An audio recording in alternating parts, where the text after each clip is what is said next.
बिस्मिल्लाहिर्रहमानिर्रहीम। अस्सलाम वालेकुम दोस्तों, एक नई वीडियो के साथ हाजिर हैं। चले अपनी वीडियो स्टार्ट करते हैं। वीडियो स्टार्ट करने से पहले मैं आपको थोड़ी सी बातें बता दूं। अमेरिका जब किसी भी जंग में जाता है तो वो अपनी पूरी तैयारी के साथ जाता है। सबसे पहले तो वो ये देखता है कि मेरे एनिमी की स्ट्रेंथ्स क्या क्या है, उसकी अपनी वीकनेसेस क्या क्या है। जितना ज़्यादा डाटा आप जंग के बारे में हासिल करेंगे उतना ज़्यादा आप बेहतर तरीके से जो है जंग में जा सकते हैं। ऑल्दो टेक्नोलॉजी कोई श्योरिटी नहीं होती सक्सेस की, जैसा कि आपने अफगानिस्तान के अंदर देख लिया कि अल्टीमेटली अफगानिस्तान के अंदर से अमेरिका को भागना पड़ा, लेकिन इवन देन हम इससे बहुत कुछ सीख सकते हैं। बल्कि मैं स्टार्ट यहाँ से करता हूँ कि मेरे चैनल पे एक प्लेलिस्ट है जिस प्लेलिस्ट का नाम है हाईटेक स्टफ। अगर आप उस प्लेलिस्ट के अंदर से देखें तो जो मुझे अच्छा और बेहतरीन चीज़ें लगती हैं मैं उस प्लेलिस्ट के अंदर उस वीडियो को शामिल कर देता हूँ। आप इस चैनल की प्लेलिस्ट को लाजमी देखा करें। मैंने एक आपको वीडियो बना के दी थी RC-135 जहाज के ऊपर। ये जहाज जो है इसके काफ़ी ज़्यादा वर्जन हैं, लेकिन ये जहाज जो है ये सिग्नल इंटेलिजेंस का जहाज है। सबसे पहले अमेरिका जो है इस जहाज के जरिए से सिग्नल इंटेलिजेंस करवाता है। उसके बाद जब वो सिग्नल इंटेलिजेंस करवा लेता है, उस वीडियो के अंदर मैंने आपको तफसील से सारा कुछ समझाया, तो उसके बाद जो है वो उस डाटा की बेस के ऊपर अपने जैमर्स को तैयार करता है। यानी कि अपने जैमर्स जो है वो इस डाटा की बेस पे बनाता है जो इस जहाज ने कलेक्ट किया होता है। ये स्पेशल मिशन जहाज होते हैं। इसी तरह का ये एक स्पेशल मिशन जहाज जो है जिसके ऊपर आज हम बात करेंगे, इसका जो ओरिजिनल नाम है वो तो है NT-43A,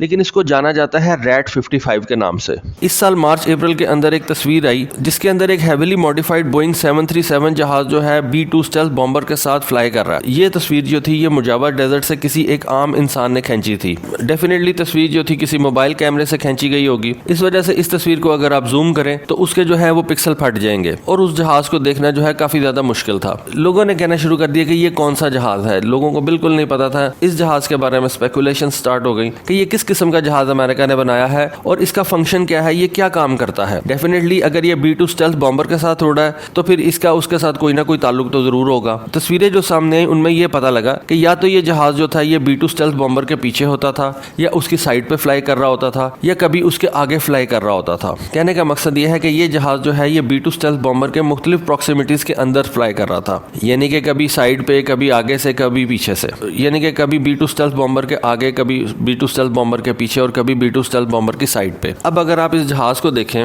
और इसके बारे में सोचें कि ये क्या काम कर सकता है तो आपको इसके बारे में काफी कुछ पता चल जाएगा। अच्छा, ये जो मुजावर डेजर्ट है ये बेसिकली एरिया 55 जो उनकी अमेरिका की सीक्रेट साइट है ये उसके नजदीक है। तो यहाँ से आपको पता लग सकता है कि ये जो जगह है यहाँ पे अमेरिका अपने सीक्रेट मिशन जो है वो उड़ाता है। अपने जो सीक्रेट उसके जहाज होते हैं वहां से ये फ्लाई करवाता है। वहां पे उनकी टेस्टिंग वगैरह होती है और ये अपने जितने भी इस तरह के टेस्ट वगैरह होते हैं ये मुजावर डेजर्ट या एरिया 51 के नजदीक किए जाते हैं। लेकिन अब इस जहाज की हाई रेजोल्यूशन तस्वीरें जो है वो सामने आ गई हैं और लोगों को इस जहाज के बारे में काफी कुछ पता लगना शुरू हो गया। सबसे पहले तो इसका जो नाम है रैट 55, रैट 55 से बनता है रेडार एयरबोर्न टेस्ट बेड। यानी कि ये एक रेडार एयरबोर्न टेस्ट बेड है जिसके ऊपर आप देख सकते हैं कि इसके आगे और पीछे जो है बड़े बड़े रेडार्स जो है वो लगे हुए हैं, इसके नोज कोन के अंदर भी और इसकी टेल के अंदर भी। ये जहाज जो है ये बोइंग का 737 जहाज है। अगर आप इस जहाज को गौर से देखें तो इसके जो दो आगे पीछे रेडार्स हैं उनके ऊपर आपको इंफ्रारेड टर्रेट्स भी नजर आएंगी। उसके बाद आप देख सकते हैं कि इसके कॉकपिट के ऊपर दो पिटिट भी हैं। पिटिट ये कहते हैं ये जहाज की, आप ये देख सकते हैं ये हर जहाज के अंदर होती है, हर फाइटर जेट के अंदर होती है। ये बेसिकली एयर डाटा सेंसर्स होते हैं, ये हर फाइटर जेट के अंदर लगे होते हैं। उसके अलावा इस जहाज के ऊपर आपको और भी एंटेनास जो है वो नजर आ रहे हैं। उसके बाद इस जहाज के ऊपर आपको दो डोर्सल स्पाइन्स भी नजर आ रही होंगी। ये आप इसके कॉकपिट के नीचे देख सकते हैं। रेडार के पीछे और कॉकपिट के नीचे आप इन दोनों डोर्सल स्पाइन्स को देख सकते हैं।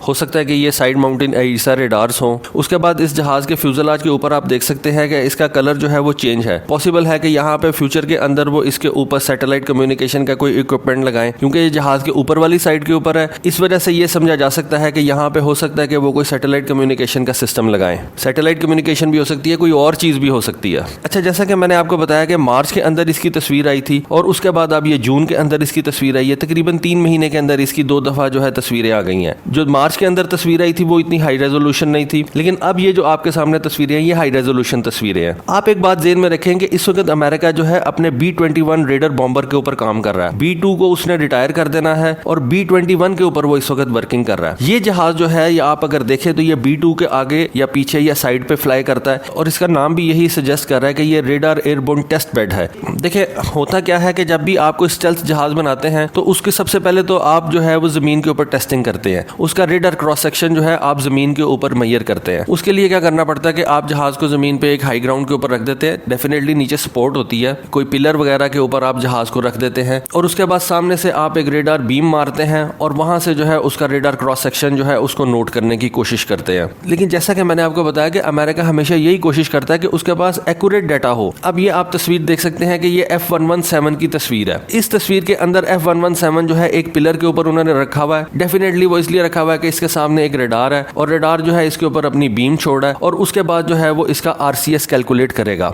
ठीक है, इससे RCS कैलकुलेट हो तो जाएगा लेकिन वो इतना ज्यादा एक्यूरेट नहीं होगा। इसके अंदर पिलर भी आ रहा है और वो एक एंगल से होगा। ठीक है, आप उसका एंगल चेंज कर सकते हैं, लेकिन आई बिलीव कि अमेरिकन की ये कोशिश है इस जहाज को बनाने का, उनका ये मकसद है कि हम एक फ्लाइंग स्टेल्थ एयरक्राफ्ट का जो RCS है उसको नोट करें कि जब एक स्टेल्थ जहाज जो है वो उड़ रहा होता है और अगर उसके ऊपर कोई पावरफुल रेडार जो है वो अपनी बीम्स छोड़ता है, मुख्तलिफ एंगल्स से छोड़ता है, उसके पीछे अगर कोई पावरफुल रेडार है, उसके आगे से कोई पावरफुल रेडार उसको देखने की कोशिश कर रहा है या उसके साइड से कोई पावरफुल रेडार उसको देखने की कोशिश कर रहा है, तो वो उस रेडार से अपने आप को कितना ज्यादा छुपा सकता है। और अगर वो रेडार उसके नजदीक भी चला जाए तो उसका RCS उस वक्त क्या होगा। देखिए, जमीन के ऊपर स्टैटिक टेस्ट के अंदर RCS मुख्तलिफ निकलेगा, एक्चुअल फ्लाइंग के अंदर जो है वो RCS बिल्कुल डिफरेंट निकलेगा। और इतना ज्यादा इन्वेस्टमेंट उसने आई बिलीव इस वजह से किया है कि उसके पास एक्यूरेट डाटा आ जाए कि ये जो जहाज मैंने बनाया इसका RCS क्या होगा, एक्चुअल फ्लाइंग के अंदर इस जहाज का RCS क्या होगा। और जो अमेरिका अपना B-21 बॉम्बर बना रहा है उसके लिए वो हर किस्म का टेस्ट जो है वो करने के लिए उसने ये जहाज बनाया ताकि अमेरिका को ये पता चल जाए कि उसके अपने B-21 जहाज का जो रेडार क्रॉस सेक्शन है वो क्या होगा, ताकि उसके ऊपर वो मजीद वर्किंग कर सके